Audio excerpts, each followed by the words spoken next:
Welcome to టీవీ6 news. ముందుగా headlines చూద్దాం.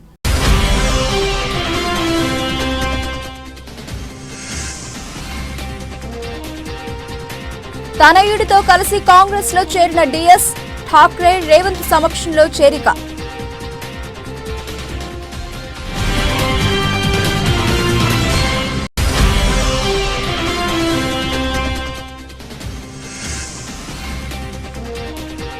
ఇస్రో LV-M3 రెండో ప్రయోగం కూడా సక్సెస్. 36 ఉపగ్రహాలు విజయవంతంగా కక్షలోకి పంపిన ఇస్రో.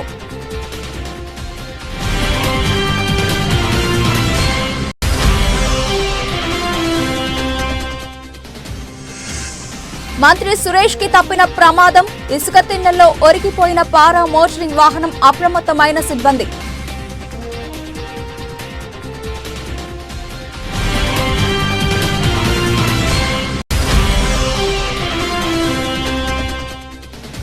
ప్రతిష్టాత్మక G20 సదస్సుకు వేదిక కానున్న మహానగరం విశాఖ. విశాఖ ఖ్యాతిని అంతర్జాతీయ స్థాయిలో గుర్తింపు పొందేలా నగరాన్ని సర్వాంగ సుందరంగా తీర్చిదిద్దుతున్న అధికారులు. Senior politician D Srinivas Congress పార్టీలో చేరారు. ఆయనతో పాటు డిఎస్ తనయుడు ధర్మపురి సంజయ్, మేడ్చల్ సత్యనారాయణ కూడా పార్టీలో చేరారు. వీరికి AICC Telangana incharge Manikrao Thackeray, PCC అధ్యక్షుడు రేవంత్ రెడ్డి, మాజీ పీసీసీ అధ్యక్షుడు వి హనుమంతరావు కండువా కప్పి పార్టీలోకి ఆహ్వానించారు. హైదరాబాద్ లోని గాంధీభవన్ లో ఆదివారం ఉదయం ఈ కార్యక్రమం జరిగింది. ఈ కార్యక్రమం అనంతరం డిఎస్ కాంగ్రెస్ పార్టీ ఆధ్వర్యంలో చేపట్టనున్న సత్యాగ్రహ దీక్షలో కూడా పాల్గొంటారు. కాగా అంతకు ముందు ఆయన కాంగ్రెస్ పార్టీలో చేరికపై స్పందించారు. తాను కాంగ్రెస్ పార్టీలో చేరడం లేదన్నారు. తన పెద్ద కుమారుడు డి సంజయ్ మాత్రమే కాంగ్రెస్ పార్టీలో చేరుతున్నట్లు చెప్పారు. కానీ ఆ తర్వాత తిరిగి కాంగ్రెస్ పార్టీలో చేరేందుకు నిర్ణయం తీసుకున్నారు. తన పెద్ద కుమారుడు సంజయ్ కాంగ్రెస్ పార్టీలో చేరుతాడని, అతడికి తన ఆశీస్సులు ఉంటాయన్నారు. చిన్న కుమారుడు ధర్మపురి అరవింద్ నిజామాబాద్ పార్లమెంట్ సభ్యుడిగా మంచి పేరు తెచ్చుకున్నాడని చెప్పారు. కాంగ్రెస్ పార్టీ అధ్యక్షులు మల్లికార్జున ఖర్గే గారిని రాష్ట్ర నాయకత్వం అంతా కలవడం జరిగింది. ఈరోజు దేశంలో భారతీయ జనతా పార్టీ నరేంద్ర మోడీ ప్రభుత్వాన్ని ఎవరు ప్రశ్నించే వాళ్ళ మీద ప్రత్యక్షంగా పరోక్షంగా దాడులు చేసి భయపెట్టి లొంగదీసుకోవాలనే ప్రయత్నం చేస్తున్నారు. కన్యాకుమారి నుంచి కశ్మీర్ వరకు రాహుల్ గాంధీ గారు 4000 కిలోమీటర్లు పాదయాత్ర చేసే సందర్భంలో ప్రభుత్వ వైఫల్యాల మీద మాట్లాడడం, అందులో భాగంగా అదానీ వ్యాపార సంస్థ ద్వారా నరేంద్ర మోడీ గారు ఏ విధంగా లక్షల కోట్ల రూపాయల ప్రజాధనాన్ని అతనికి దోషపెట్టిందో రాహుల్ గాంధీ గారు చెప్పడం జరిగింది. ఈ విషయాలన్నీ కూడా హిండెన్బర్గ్ అనే సంస్థ బయటపెట్టి నరేంద్ర మోడీ అదానీ యొక్క బంధాన్ని అనుబంధాన్ని బయటపెట్టి లక్షల కోట్ల పేదల సొమ్ము, ప్రధానంగా LIC, SBIలో రైతులు, చిన్న ఉద్యోగస్తులు, చిరు వ్యాపారస్తులు, సామాన్యులు ఎంతోమంది డిపాజిట్లు చేసుకుంటే వాటన్నిటిని కూడా నరేంద్ర మోడీ గారి సూచన మేరకు అదానీ కంపెనీలు పెట్టుబడులు పెట్టి ఈరోజు మొత్తం చిన్న వ్యాపార వర్గాలందరినీ కూడా దెబ్బతీయడం జరిగింది. ఈ విషయాలకు సంబంధించి పదే రాహుల్ గాంధీ గారు ప్రస్తావించడం, ఈ అక్రమాలు బయటపడ్డ తర్వాత పార్లమెంట్లో జాయింట్ పార్లమెంటరీ కమిటీని నియమించడం ద్వారా ఈ అవినీతి మీద పూర్తి స్థాయిలో విచారణ జరగాలని కాంగ్రెస్ పార్టీ నేతృత్వంలో 18 రాజకీయ పార్టీలు కేంద్ర ప్రభుత్వాన్ని నిలదీయడం జరిగింది.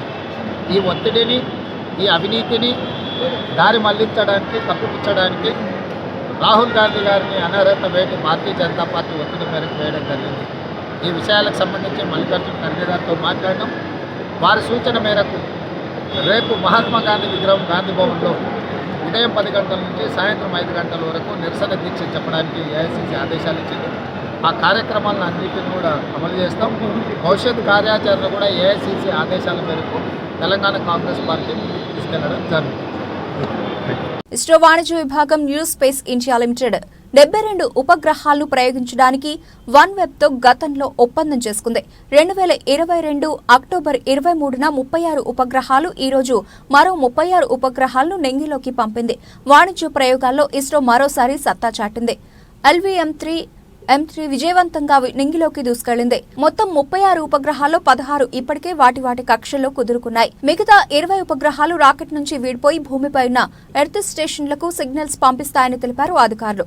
విజిబుల్ ఏరియాలో ఆ శాటిలైట్స్ సెపరేషన్ జరగదని చెప్పారు. రాకెట్ ప్రయోగం విజయవంతమైందని శాస్త్రవేత్తలకు అభినందనలు తెలిపారు ఇస్రో చైర్మన్ ఎస్ సోమనాథ్. ఈ ప్రయోగం ద్వారా యూకేకు చెందిన నెట్వర్క్ యాక్సెస్ అసోసియేట్స్ లిమిటెడ్, భారత్కు చెందిన భారతి ఎంటర్ప్రైజెస్ సంయుక్తంగా వన్ వెబ్ ఇండియా 2 పేరుతో రూపొందించిన 5,805 కిలోల బరువు కలిగిన 36 ఉపగ్రహాలు భూమికి 450 కిలోమీటర్ల ఎత్తులోని లియో ఆర్బిట్లో 87.4 వంపులో వృత్తాకార కక్షలోకి ప్రవేశపెట్టారు. 3, 2, 1, 0 plus 5 seconds. Lift off normal. Here we have a majestic lift-off, 640 tons of powerhouse searing through the sky. Magnificent sight indeed. जी हाँ, सफलतापूर्ण उत्थापन LVM-3M3 प्रमोचन यान का आकाश में गर्जना करता हुआ यह सबसे भारी रॉकेट है इसरो का. First stage performance normal. Here from the mission control center we can feel the యువజన కాంగ్రెస్ తెలంగాణ రాష్ట్ర అధ్యక్షులు శివసేన రెడ్డి ఆదేశానుసారం వరంగల్ అర్బన్ జిల్లా యువజన కాంగ్రెస్ అధ్యక్షులు రేపల్లె శ్రీరంగనాథ్ ఆధ్వర్యంలో వరంగల్ పశ్చిమ నియోజకవర్గ యువజన కాంగ్రెస్ అధ్యక్షులు కోడిపాక గణేష్ కుమార్ సారథ్యంలో ప్రియతమ నేత రాహుల్ గాంధీ పైన తప్పుడు సాక్ష్యాలు సృష్టించి 2 ఏళ్లు జైలు శిక్ష పడేటట్లు చేసిన బీజేపీ కేంద్రం ప్రభుత్వ వైఖరిని వ్యతిరేకిస్తూ హనుమకొండ జిల్లా Chintal book stall junction road దిగ్బంధం చేయగా పోలీసులు అరెస్ట్ చేసి హనుమకొండ పోలీస్ స్టేషన్ కు తరలించారు.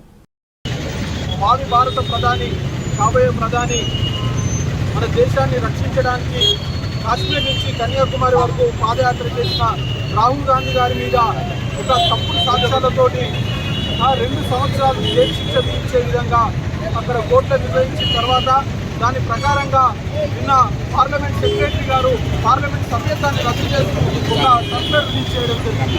ఏదైతే రాహుల్ గాంధీ గారు కాశ్మీర్ నుంచి కన్యాకుమారి వరకు ఈ యొక్క దేశంలో ఉన్న పేద ప్రజల వర్గాల కోసం పాదయాత్ర చేసిన సందర్భంలో అతనికి వస్తున్న ఆదరణ చూసి రాబోయే రోజులలో ఏ ఒక్క పార్టీ కూడా ఆదరణ కరువైందని, రాబోయే రోజులలో ఈ దేశంలో మనం పాలించలేకపోతున్నామని ఒక దురుద్దేశంతో నరేంద్ర మోడీ వెంటనే ఒక సర్క్యులర్ రిలీజ్ చేసి ఈరోజు నిన్న రాహుల్ గాంధీ గారి పార్లమెంట్ సభ్యత్వాన్ని రద్దు చేయడం జరిగింది. ఏది ఏమైనా రాబోయే రోజులలో ఈ యొక్క భారత రాజ్యాంగాన్ని కాపాడాలన్నా, దేశ ప్రజల్ని కాపాడాలన్నా, నిత్యావసర సరుకులు ఏదైనా సరుకులు ఏదైనా తక్కువ ధరలు రావాలన్నా దేశాన్ని రక్షించబోయేది ఏకైక పార్టీ కాంగ్రెస్ పార్టీ. అలాంటి కాంగ్రెస్ పార్టీకి సంబంధించిన రాహుల్ గాంధీ గారికి యావత్ దేశం మొత్తం అండగా ఉంటుంది. రాబోయే రోజుల్లో యావత్ దేశం మొత్తం అండగా ఉంటుంది. యూత్ కాంగ్రెస్ ప్రతి ఒక్క జిల్లాలోని ప్రతి ఒక్క ఢిల్లీలో కూడా యూత్ కాంగ్రెస్ రాహుల్ గాంధీ గారికి మద్దతుగా ఉద్యోగం చేస్తుంది. రాబోయే రోజుల్లో ఇలాంటి డెమోక్రసీని చేస్తే రాబోయే రోజుల్లో మరింత ఉద్యమం తీవ్రతం చేసి రాబోయే రోజుల్లో యువజన కాంగ్రెస్ నాయకులు ప్రతిష్టంగా ఇంకా మరి ఉద్యమాలు చేస్తాయని ఈరోజు తెలియజేయడం జరుగుతుంది. యూత్ కాంగ్రెస్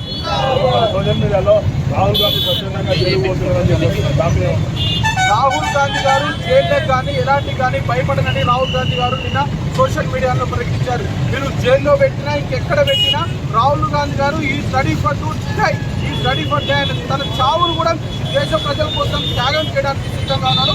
దాని ప్రకారమే నిన్న మీరు జైలుకు పంపినా ఎక్కడ పంపినా నా పోరాటం ఆగేది, జైలుకు పోవడానికి కూడా ఈ దేశ ప్రజల కోసం సిద్ధంగా ఉన్నానని లింగపాలెం మండలం తెలుగుదేశం పార్టీ అధ్యక్షులు గరిమళ్ల చలపతిరావు ఆధ్వర్యంలో రాష్ట్ర అధ్యక్షులు కింజారపు అచ్చెన్నాయుడు పుట్టినరోజు వేడుకలు ఘనంగా జరిగాయి.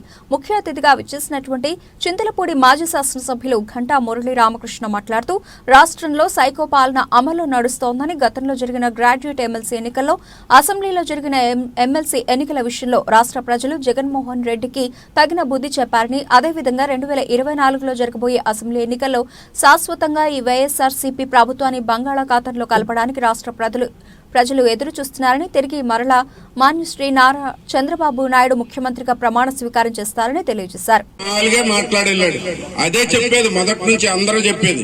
కాబట్టి రాబోయే రోజుల్లో ఎన్నికలు ఎప్పుడు జరిగినా ఆంధ్ర రాష్ట్రంలో మీరు ఒకటే గుర్తుంచుకోండి, మనకి ఒక గ్రామ పంచాయతీ ఉందంటే 2 హ్యామ్లెట్లు ఉన్నాయంటే 1 కిలోమీటర్లో పంచాయతీ ఆఫీస్ మెయిన్ సెంటర్ లో కట్టకుండా ఆ కిలోమీటర్ ఉన్న హ్యామ్లెట్లు కడితే ఊరంతా రివర్స్ అయ్యి ఆ ప్రెసిడెంటే ఓడిచ్చేస్తారు డిపాజిట్ రాకుండా. అలాంటిది రాజధాని మధ్యలో ఉన్న అమరావతిని అన్ని పూర్తయి assembly, secretariat, ministers quarters, MLAs quarters, high court, అలాగే కేంద్రం నుంచి ఒక 50 సంస్థలకు సంబంధించిన ఆఫీసులు వచ్చినాయి. అన్ని పునాదుల లెవెల్లో ఉన్నాయి. బయట నుంచి లక్షల కోట్లతో రియల్ ఎస్టేట్ బిల్డింగ్స్ సగం లేసి ఉన్నాయి. అన్ని కూడా సర్వనాశనం చేసి ఆ రోడ్లు తవ్వేసి చేసిన వ్యక్తి జగన్మోహన్ రెడ్డి గారు. కాబట్టి రేపు ఎప్పుడు ఎన్నికలు జరిగినా చంద్రబాబు నాయుడు గారిని ముఖ్యమంత్రి అవటం ఖాయం అనేది మన ఈ టూర్ లో కూడా తెలిసింది. ఎందుకంటే మనకి ఇటు కూడా ర్యాలీ వెళ్లారు చంద్రబాబు నాయుడు గారు. అలాగే అచ్చెన్నాయుడు గారి సేవలో మనం వినియోగించుకుని రాష్ట్రానికి రాత్రింబగలు కష్టపడే అచ్చెన్నాయుడు గారు మరిన్ని పుట్టినరోజులు చేసుకుని అధికారంలోకి తీసుకురావాలి తెలుగుదేశం పార్టీ నేను కోరుకుంటూ సోదరులందరికీ నా ఉదయపూర్వక అభినందనలు తెలియజేసుకుంటున్నా. జై తెలుగుదేశం, జై జై తెలుగుదేశం. విశాఖ పర్యటనలో ఉన్న ఏపీ మంత్రి ఆదిమూలపు సురేష్ కు త్రుటిలో ప్రమాదం తప్పింది. విశాఖ ఆర్కే బీచ్ లో పారా మోటరింగ్ కు వెళ్లేందుకు సిద్దమవగా ఇసుక తిన్నెల్లో ఒరిగిపోయింది. ఈ ఘటనతో మంత్రి సురేష్ తో పాటు అక్కడే ఉన్న ఇతర మంత్రులు షాక్ అయ్యారు. G20 సదస్సులో భాగంగా విశాఖలో మారథాన్ సాహస క్రీడలు జరుగుతున్నాయి. ఆదివారం కావడంతో ఆర్కే బీచ్ లో ఉత్సాహంగా G20 మారథాన్ ప్రారంభమైంది. మారథాన్ ప్రారంభించారు మంత్రులు ఆదిమూలపు సురేష్, విడుదల రజని, గుడివాడ అమర్నాథ్. ఉదయం మారథాన్ ప్రారంభించిన సురేష్ నిర్వాహకులు ఆహ్వానం మేరకు పారా మోటరింగ్ రైడ్ కు బయలుదేరారు. ఈ ఈవెంట్స్ ను మంత్రి విడుదల రజని జెండా ఊపి ప్రారంభించారు. అయితే పారా మోటరింగ్ ఫస్ట్ రైడ్ కు వెళ్లేందుకు ఉత్సాహం చూపించారు మంత్రి ఆదిమూలపు సురేష్. అయితే విండ్ డైరెక్షన్ సహకరించకపోవడంతో కుదుపులకు గురైంది. మంత్రి క్షేమంగా ఉండడంతో అధికార యంత్రాంగం ఊపిరి పీల్చుకుంది.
బాగుంది.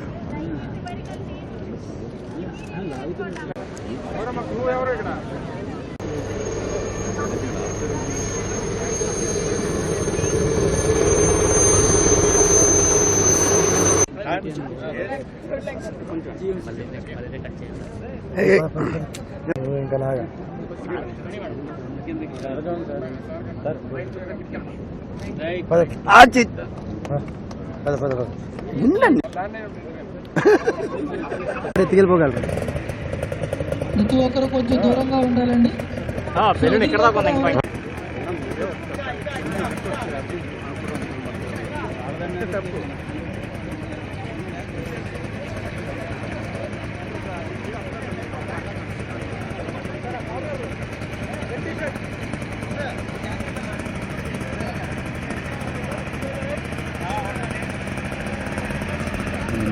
పక్కన మేడం గారు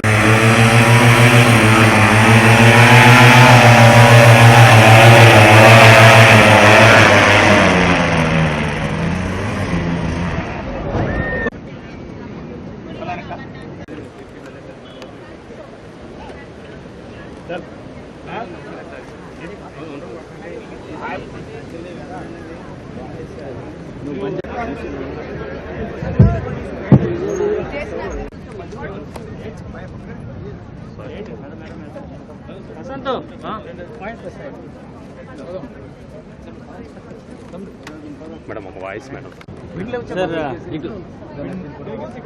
ప్రతిష్టాత్మకంగా G20 సదస్సుకు విశాఖ మహానగరం వేదిక కానుంది. మార్చి 28, 29 తేదీల్లో G20 సదస్సు జరగనున్నాయి. ఈ సదస్సును సన్నాహకాలు ప్రారంభమయ్యాయి. ఇక విశాఖ ఖ్యాతిని అంతర్జాతీయ స్థాయిలో గుర్తింపు పొందేలా నగరాన్ని సర్వాంగ సుందరంగా తీర్చిదిద్దారు. G20 సదస్సుకు 40 దేశాల నుంచి 200 వరకు దేశ విదేశీ ప్రతినిధులు హాజరు కానున్నారు. వారితో పాటు రాష్ట్ర ముఖ్యమంత్రి వైఎస్ జగన్మోహన్ రెడ్డి, కేంద్ర మంత్రులు తదితర ప్రముఖులు హాజరు కానున్న నేపథ్యంలో వారికి ఎక్కడా ఎటువంటి ఇబ్బంది లేకుండా అన్ని రకాల వసతి ప్రయాణ ఏర్పాట్లు చేయడం కోసం అధికార యంత్రాంగం నిమగ్నమైంది. ప్రతిష్టాత్మకమైన G20 సదస్సులో వైజాగ్ బ్రాండ్ను విశ్వవ్యాప్తంగా ఇనుమరింపచేసేలా చర్యలు చేపట్టారు. ఇప్పుడు విశాఖ మహానగరం ఎక్కడ చూసినా ఆహ్లాదకరమైన వాతావరణం కనిపిస్తోంది. ముఖ్యంగా సాగర్ తీరం అందంతో పాటు ఆకర్షణీయంగా విద్యుత్ సుందరీకరణలతో దేదీప్యమానంగా అద్దంలా మెరిసిపోతోంది.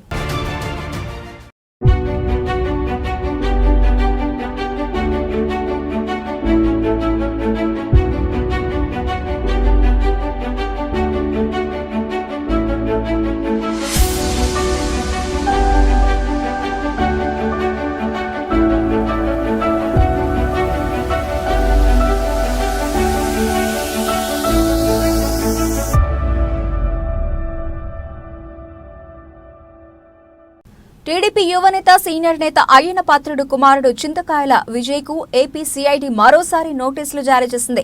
సోషల్ మీడియాలో వైఎస్ భారత్కి వ్యతిరేకంగా పోస్టులు పెట్టిన కేసులో ఈ నోటీసులు ఇచ్చారు. ఈ నెల 28వ తేదీన తమ ముందు విచారణకు హాజరు కావాలని నోటీసుల్లో పేర్కొన్నారు. నర్సీపట్నంలోని విజయ్ నివాసానికి వెళ్లి ఈ నోటీసులను సిఐడి అధికారులు అందజేశారు. సిఐడి అధికారులు ఇంటికి వెళ్లిన సమయంలో విజయ్ అక్కడ లేరు. దీంతో ఆయన తండ్రి అయ్యన్న పాత్రుడికి నోటీసులు అందజేశారు. విజయ్కు మరోసారి నోటీసులు ఇవ్వడంపై టీడీపీ శ్రేణులు మండిపడుతున్నాయి. కక్ష సాధింపుల్లో భాగంగా నోటీసులు ఇస్తున్నారని విమర్శిస్తున్నారు.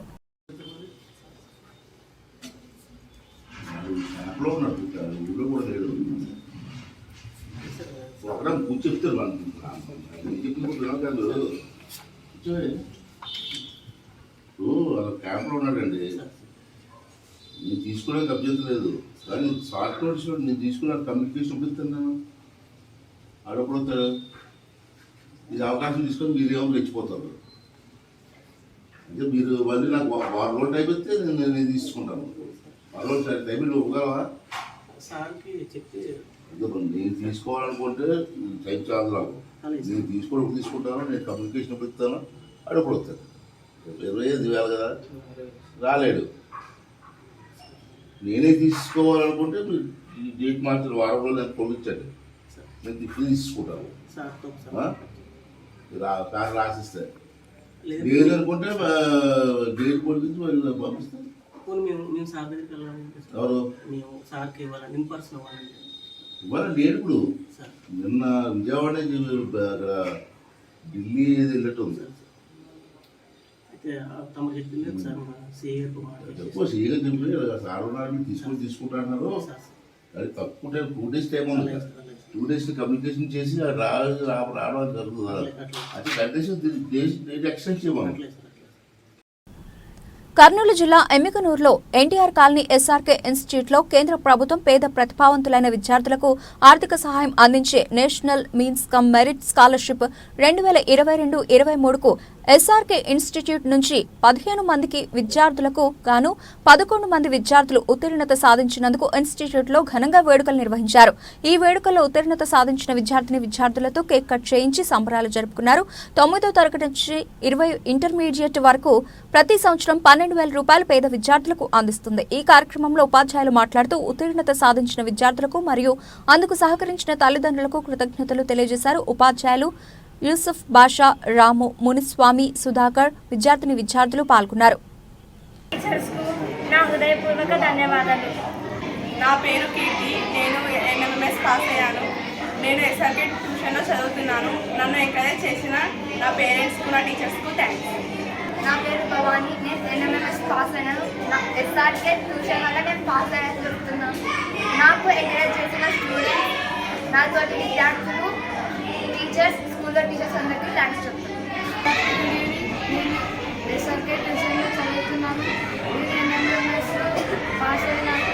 దీనికి సహకరించిన తల్లిదండ్రులకు, టీచర్స్కు నా హృదయపూర్వక ధన్యవాదాలు. మా ఇన్స్టిట్యూట్ పేరు SRK tutorial NTR colony Emmiganur. మా ఇన్స్టిట్యూట్ 6 నుంచి 10th క్లాస్ వరకు ఉంది. సో దీంట్లో ఎంఎన్ఎస్ కోచింగ్ చెప్పినాము. సో దిస్ ఇయర్ 2022-23కి గాను 15 మెంబర్స్కి గాను 11 మెంబర్స్ సెలెక్ట్ అయ్యారు. ఎస్ఆర్కే ట్యూషన్ మా యొక్క ఇన్స్టిట్యూట్ పేరు. మేము ఇక్కడ ఒక 12 years నుంచి దీన్ని రన్ చేస్తున్నాము. మేము చాలా నిరుద్యోగులము. అదేవిధంగా నిరుద్యోగ ఒక సమస్యని కాకపోయినట్లుగా దీన్ని ఎంతో కష్టపడి ఎంతో పేద విద్యార్థులకి ముందుకు తీసుకెళ్తూ అదేవిధంగా మా యొక్క నిరుద్యోగతను కొద్దిగా పోగొట్టుకుని కష్టపడుతూ పిల్లలకి ఒక చేయూతనిస్తూ వాళ్ళకి ఒక మంచి ఎడ్యుకేషన్ని అందిస్తూ మేము కృషి చేస్తున్నాము. అదేవిధంగా మా దగ్గర చదివినటువంటి పిల్లలు మా ఇన్స్టిట్యూట్ 6 to 10th క్లాస్ వరకు ఉంది. SRK institute. ఇక్కడ చాలామంది పిల్లలు చదువుతున్నారు. అదేవిధంగా ఎంతోమంది పిల్లలు ఒక మంచి ఎడ్యుకేషన్లో ఉండి అదేవిధంగా మంచి కాలేజ్లో సీట్స్ సంపాదించారు. అదేవిధంగా ఇక్కడ చదివినటువంటి పిల్లలు ప్రతి ఒక్కరు కూడా ఇప్పటి వరకు ఎంఎస్ నందు 180 నుంచి 200 లోపు పిల్లలు సెలెక్ట్ అయ్యారు. సో ఇదే విధంగా మాకు సహకరిస్తున్నటువంటి మా యొక్క టీచర్స్ బృందానికి అదేవిధంగా పేరెంట్స్కు మేము ఎంతో రుణపడి ఉన్నాము. వాళ్ళు ఇదే విధంగా మాకు సహకరించాలని నేను మనస్ఫూర్తిగా కోరుకుంటున్నాను.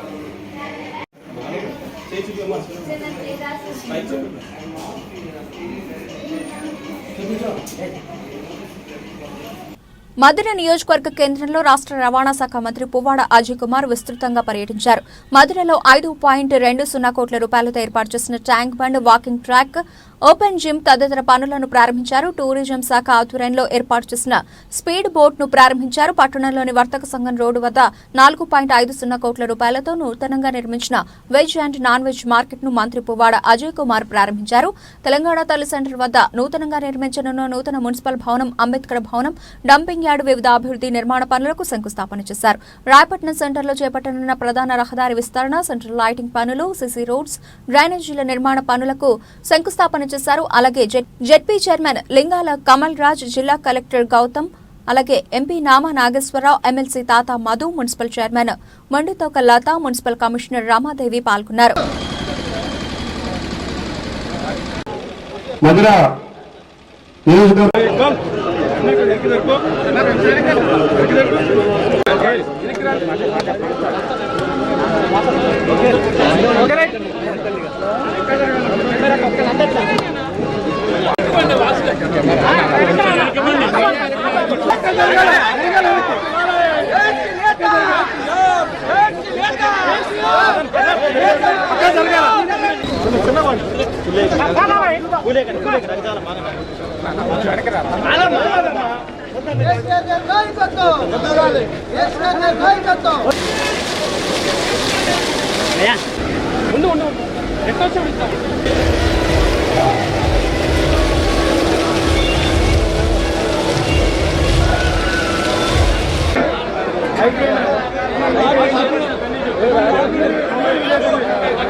ప్రజల్లో సేవాభావం, ప్రేమతత్వం పెంపొందించి శాంతి మార్గం చూపించిన భగవాన్ శ్రీ సత్యసాయిబాబా ఆశీస్సులతో ప్రజలంతా సుఖ సంతోషాలతో ఉండాలని, రాష్ట్రం అభివృద్ధి పదంలో పయనించాలని టీడీపీ యువనేత నారా లోకేష్ ఆకాంక్షించారు. పుట్టపర్తి నియోజకవర్గం రామయ్యపేట విడిది కేంద్రం వద్ద సత్యసాయిబాబా చిత్రపటానికి పూలు వేసి నమస్కరించారు.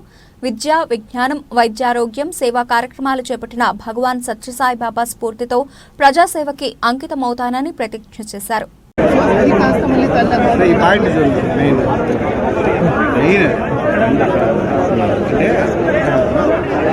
స్టూడెంట్స్ 20,000 కానీ 10,000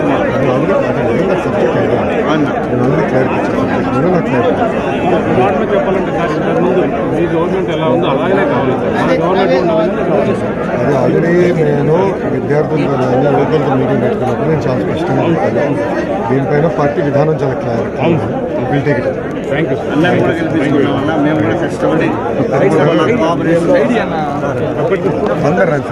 విశాఖ నగర శివారు స్టీల్ ప్లాంట్ సమీపంలోని మెడిటెక్ జోన్ ను ఆస్ట్రేలియాకు చెందిన innovations digital academy, medical research minister Stephen Dawson సందర్శించారు. ఈ సందర్భంగా జరిగిన కార్యక్రమంలో ఆయన మాట్లాడుతూ వైద్య పరికరాల తయారీ విధానం చాలా బాగుందని కితాబిచ్చారు.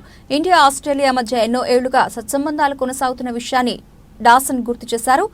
ఆస్ట్రేలియా యూనివర్సిటీలలో విద్య, వైద్య స్కాలర్షిప్లు, ఉపాధి అవకాశాలు కల్పిస్తున్నట్లు తెలిపారు. వైద్య పరికరాల తయారీలో మెడిటెక్ జోన్ కు ప్రత్యేక ప్రాధాన్యత ఉందని తెలిపారు. కార్యక్రమంలో మెడిటెక్ సీఈఓ జితేందర్, నిషిదా చౌదరి, ఆయా శాఖల అధికారులు పాల్గొన్నారు. They are building and empowering research talent, fostering strategic partnerships across the sector and broadening our capacity and driving new opportunities, leveraging the diverse ecosystem that we have in Western Australia to unlock its potential, promote research by championing achievements and attracting global investment, and to create opportunities for sustainable and diversified funding to ensure the sector's growth into the future. Now, this plan aligns with our strategy and growing the health and medical life sciences strategy and industry to strengthen our innovation ecosystem in Western Australia, but also to facilitate commercialisation, which I know is something that you do very well here, to develop skills, to attract talent, encourage investment, and to support infrastructure for advanced manufacturing. We have in Western Australia about 60,000 jobs at the moment that are vacant, many well-paid jobs in all sectors. And so hopefully as a result of our visit from India, we might get some more Indian people come to Western Australia to take up those jobs. Out of our population of 2.5 million people, there are about 100,000 Indian people in Western Australia, and you already make Western Australia a better place, a more diverse society. We're hoping that some people may decide to come over and at least come for a short time, potentially with your innovations. Medchal నియోజకవర్గంలోని Shamirpet CMR convention హాల్లో తెలంగాణ రాష్ట్ర కార్మిక శాఖ మంత్రి చామకూర మల్లారెడ్డి ఆధ్వర్యంలో జరిగిన ఆత్మీయ సమ్మేళన కార్యక్రమంలో పల్లా రాజేశ్వరరెడ్డి, ఎమ్మెల్సీ సంబిపూర్ రాజు, మేడ్చల్ జిల్లా పరిషత్ chairman Malipeddi Sarath Chandra Reddy, Malkajgiri parliament incharge మరి రాజశేఖర్ రెడ్డితో కలిసి పాల్గొన్న గట్కేసర్ మున్సిపల్ చైర్పర్సన్ ములి పావని జంగయ్య యాదవ్. ఈ సందర్భంగా చైర్పర్సన్ ములి పావని జంగయ్య యాదవ్ మాట్లాడుతూ తెలంగాణ రాష్ట్ర ప్రభుత్వంలో అనేక సంక్షేమ పథకాలు అమలు చేస్తున్న ముఖ్యమంత్రి కేసీఆర్, అదేవిధంగా మేడ్చల్ నియోజకవర్గ పరిధిలోని ప్రజలకు అన్ని వేళ అందుబాటులో ఉండే మన మంత్రి రాబోయే రోజుల్లో అత్యధిక మెజారిటీతో గెలిపించుకుని వారు మన నియోజకవర్గానికి చేసిన అభివృద్ధికి వారి గెలుపును వారికి మనమంతా బహుమతిగా ఇవ్వాలని, దేశ రాజకీయాలకు కూడా మనమంతా కృషి చేయాలని, మనమంతా కలిసి ఉంటేనే గెలుపు సాధ్యమని తెలిపారు.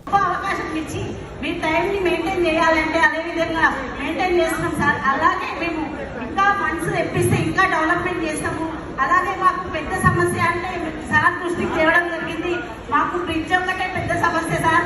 దాంతో మా పార్టీని ఇంకా చాలా ముందుకు నడిపిస్తాం సార్. మిమ్మల్ని గెలిపించడానికి సాయశక్తులా ప్రయత్నిస్తాము. మా కేసీఆర్ గారిని కానివ్వండి, మా తెలంగాణ ప్రభుత్వాన్ని కానీ ఇంకా ముందుకు జరుపుకుంటూ మాకు అవకాశం ఇచ్చినందుకు ధన్యవాదాలు. పంచాయతీ ద్వారా నిర్వహించి టోల్గేట్ నిధుల్లో 80% ఆలయానికి వచ్చే విధంగా చర్యలు తీసుకుంటున్నట్లు కాణిపాక పాలక మండలి తీర్మానం చేసి ఉన్నతాధికారులకు పంపారు. శనివారం కాణిపాక దేవస్థానం పాలక మండలి సర్వసభ సమావేశం చైర్మన్ నగరం మోహన్ రెడ్డి అధ్యక్షతన జరిగింది. ఈ కార్యక్రమానికి ఆలయ ఈవో ట్రస్ట్ బోర్డు సభ్యులు, ఆలయ అధికారులు పాల్గొన్నారు. ఈ సందర్భంగా ఈవో వెంకటేష్, చైర్మన్ మోహన్ రెడ్డి మాట్లాడుతూ కాణిపాకం ఆలయ పరిసర ప్రాంతాలు, పార్కింగ్ స్థలాలు పూర్తిగా ఆలయానికి సంబంధించింది అయినందువలన వాటి పారిశుధ్యం నిర్వహించే బాధ్యత ఆలయ అధికారులు చేస్తున్నట్లు వెల్లడించారు. ఈ నేపథ్యంలో ఆలయానికి టోల్గేట్ నిధుల నుండి 80% వచ్చే విధంగా చర్యలు తీసుకోవాలని పాలక మండలి ఆమోదం తెలిపినట్లు తెలిపారు. అలాగే ఆలయానికి సంబంధించి అగరపల్లి నుండి 100 అడుగుల రహదారి ఏర్పాటు చేయడం జరిగిందన్నారు. ఓం గణేశాయ నమః, ఓం గం గణపతయ నమః. 25/3/2023 శనివారము స్వయంభూ శ్రీ వరసిద్ధి వినాయక స్వామి దేవస్థానం కాణిపాకం యొక్క ధర్మకర్తల మండలి సమావేశం జరిగింది. మోహన్ రెడ్డి గారు చైర్మన్ గారు అధ్యక్షతన, అదేవిధంగా ధర్మకర్త మండలి సభ్యులు నరసింహ శెట్టి గారు, మారుతీశ్వరరావు గారు, ఇంకా చాలామంది వచ్చారు. వీరి యొక్క ఆధ్వర్యంలో జరిగినటువంటి సమావేశంలో దేవస్థానంలో ముఖ్యంగా గ్రామ పంచాయతీ ఈ టెండర్లు, టోల్గేట్ టెండర్లు పిలుస్తూ ఉంది. ఇప్పుడు దేవస్థానానికి 40%, 60% పంచాయతీ వాళ్ళు తీసుకుంటున్నారు. కానీ మొత్తం దేవస్థానం యొక్క పారిశుద్ధ్య ఖర్చులు కానీ మొత్తం ఏరియా అంతా కూడాను, ఈ వాహనాలు నిలిచే ఏరియా మొత్తము కూడాను దేవస్థానందే ఉంది. కాబట్టి ఇప్పుడు ఇస్తున్నటువంటి 40% కాకుండా 80% దేవస్థానానికి, అదేవిధంగా 20% పంచాయతీకి ఉండేలాగా నిర్ణయం చేయాలని ఎజెండాలో నిర్ణయం తీసుకోవడం, ధర్మకర్త మండలి నిర్ణయం తీసుకోవడం జరిగింది. దాన్ని పై అధికారులకు పంపించి ఆమోదం పొంది ఆ ప్రకారం వచ్చే నెల నుండి కూడాను ఇక్కడ ఈ యొక్క 80% దేవస్థానానికి ఆదాయం వచ్చేటట్లు. బులెటిన్ ముగించే ముందు హెడ్లైన్స్ మరోసారి.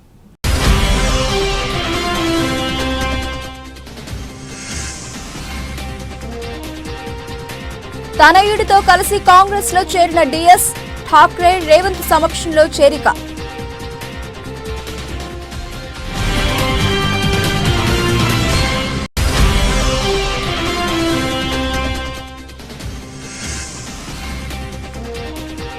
ఇస్రో LVM-3 రెండో ప్రయోగం కూడా సక్సెస్. 36 ఉపగ్రహాలు విజయవంతంగా కక్షలోకి పంపిన ఇస్రో.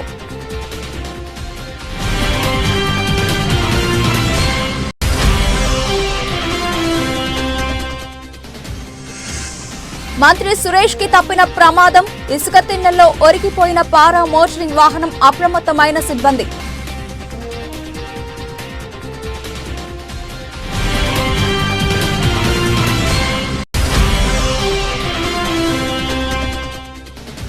ప్రతిష్టాత్మక G20 సదస్సుకు వేదిక కానున్న మహానగరం విశాఖ.